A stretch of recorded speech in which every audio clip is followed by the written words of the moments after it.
So my name's Malcolm Guite, and I'm a poet and literary critic and theologian, and I'm also the chaplain of Girton College, Cambridge, and we're here in my rooms in Girton, where I combine pastoral and academic and poetic things. I did.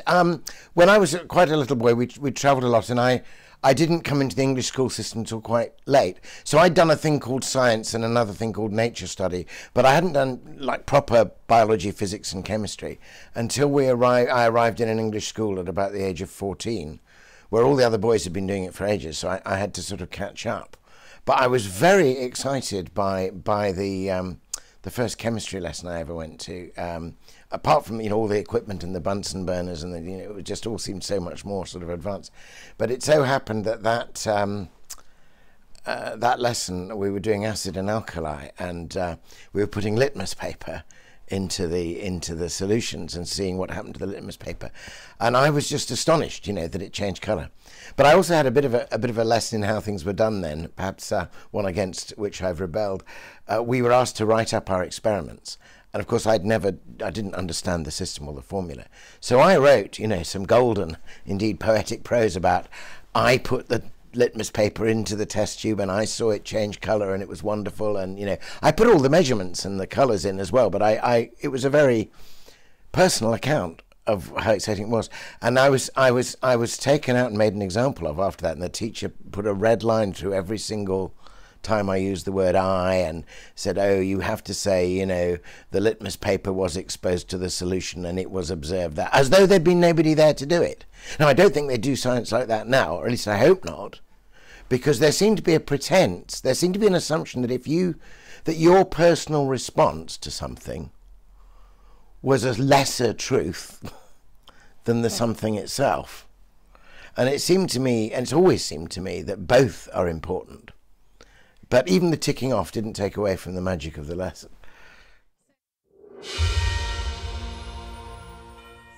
So I think, my first response most of the time particularly if I get a chance to talk to a real scientist that's doing some work, is what it was then, which was awe. Just astonishing things being shown you, and I've been lucky to meet and talk to some scientists. One of whom became a bit of a friend at the cosmologist Sir John Polkinghorne, and of course, a lot of cosmology requires, for its unique its particular understandings, a level of mathematics that I don't possess, but he had a way of explaining things and giving you pictures and images in your mind, which really, really did suddenly make you look at the everyday world in a completely new way, in that sense that that the whole thing was both more beautiful and in a curious way more perfectly worked out, but also more mysterious than you could have ever imagined.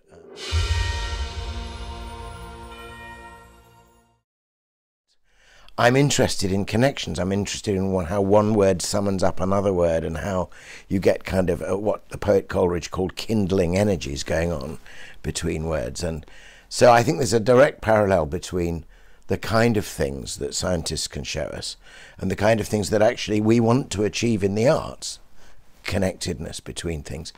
My great hero, Samuel Taylor Coleridge, was a friend of the pioneering chemist Sir Humphrey Davy. And in one of Coleridge's letters, he's just signing off the letter, he's about to go out, he's at the door, and he says, I'm off to one of Humphrey Davy's lectures to increase my stock of metaphors. He knew that the things the scientists showed could actually give the artists new ways of thinking symbolically.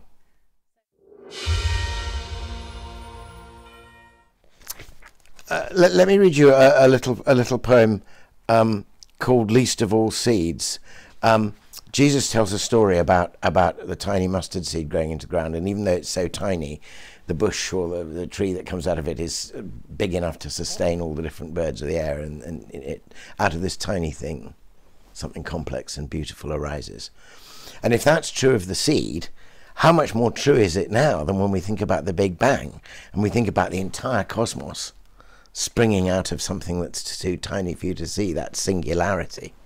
And I remember Sir John Polkinghorne once giving us an Easter sermon where he said, perhaps the resurrection is like the Big Bang of the new creation. It's this marvellous unfolding of the new, whose laws we're only just beginning to see unwrap. Anyway, those things came together and I wrote this poem. It's called Least of All Seeds.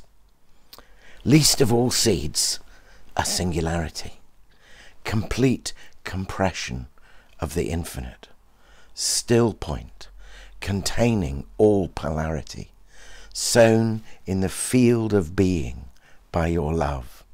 Simplicity begets the intricate, a coming cosmos waiting to explode, flings out this whirling world in which we move, brings us to birth within our own abode. So too, your kingdom comes, a single seed, too tiny to be seen, sown in the womb, and then sown deeper still to meet our need, a second sowing in the stone-cold tomb, till in your spring and growth, alive and free, you raise us to the branches of your tree.